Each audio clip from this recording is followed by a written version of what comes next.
Sergeant at Arms, bakit yung NBI ina-assaulta yung isang senador dito? Sergeant at Arms, ano ginagawa niyo?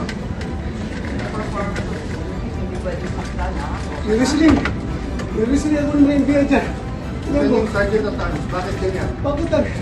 Sergeant at Arms, pinabayaan nyo yan. Napasok dito. Marshal lang na tayo.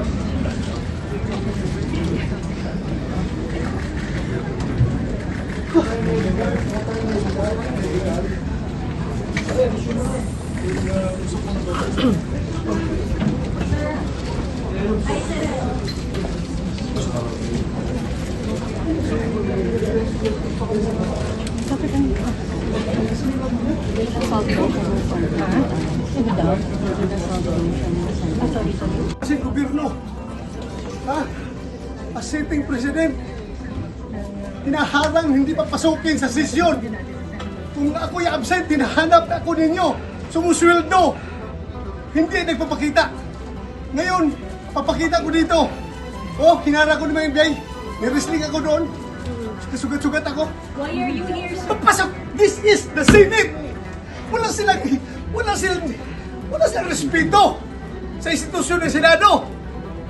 Bakit gano'n ang NBI? Ha? Ano pong plano niyo, sir, sa ginawa sa inyo, sir? Mag-usap kami. Ano gagawin namin? But why are you here, sir? Bakit po kayo napapasok today, sir? Ay, ang senador doon sa Republic. Kung hindi ko papasok, hinahanap niyo ako. Di ba? Ngayon papasok ako, tatanungin niyo ako bakit ako pumapasok. But is survey kinalaman sa pag-booster para makabuo ng numbers po. Lahat yan, trabaho ng senador.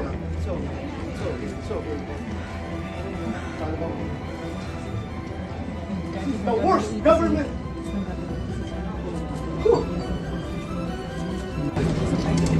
Kanina umaga naman si Lord yung setting na may PLCD para humarap din sa kanya sa sitwasyon sa EDP. Ngayon sa pagkakasa, nakikita namin ngayon naupo siya ngayon. Nakikita namin yung panggagaling. Hindi ako makapasok dito pero hindi makabuto. Sinasabi Yan, niya dito. purpo sila. Kanina.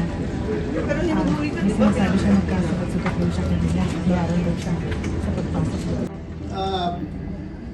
Remove these people from the vicinity of the Senate. Mr. President, dear colleagues, Senator Trillanes, as a former member of the Senate, is welcome in the Senate and will of course be given due courtesy unless he has He is part of the harassment, unless Mr. he is President. part of the harassment. So Kasama niya. you gave me that Siya ang answer. naggawa sa NBI na harangin ako dito. So Bakit with, natin hayaan siya nandito yes, sila? with that clarification, is there any objection that we ask we will ask the NBI to leave except for the person or people who assaulted you, because in my view, our legal should bring them for inquest because they were caught flagrante delicto assaulting a senator in our premises. Yung nag-assault sa iyo, hindi dapat pakawalan. Dapat dalhin sa for inquest. No? Yung kung walang kilalaman, President, that is, I have no objection. Yes. If I may, yes, sana bago sila paalisin, na-identify muna natin yung mga nagharang sa atin at i-inquest natin. yes. Pailan natin ang kaso.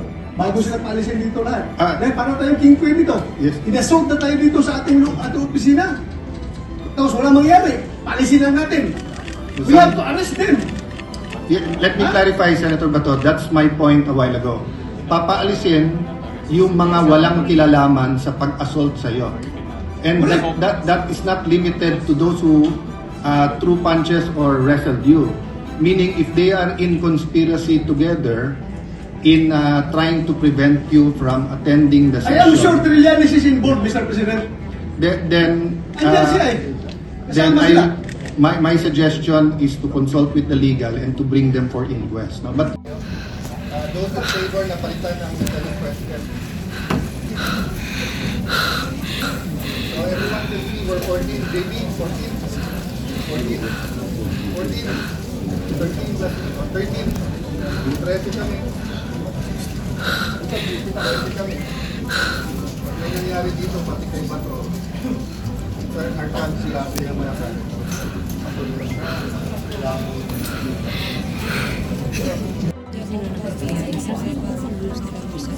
Sino yung isang electing?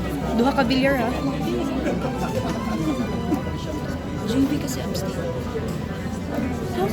JV and Jayuri ang abstain. Jinggoy kasi mag-iingon. Estrada.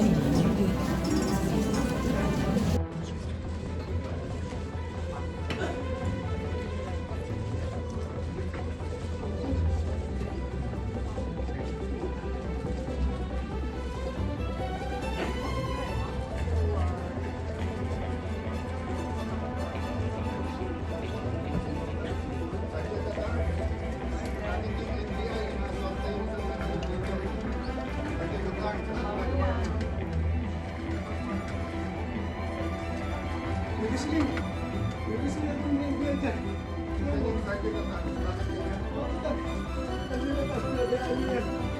Pasok dito.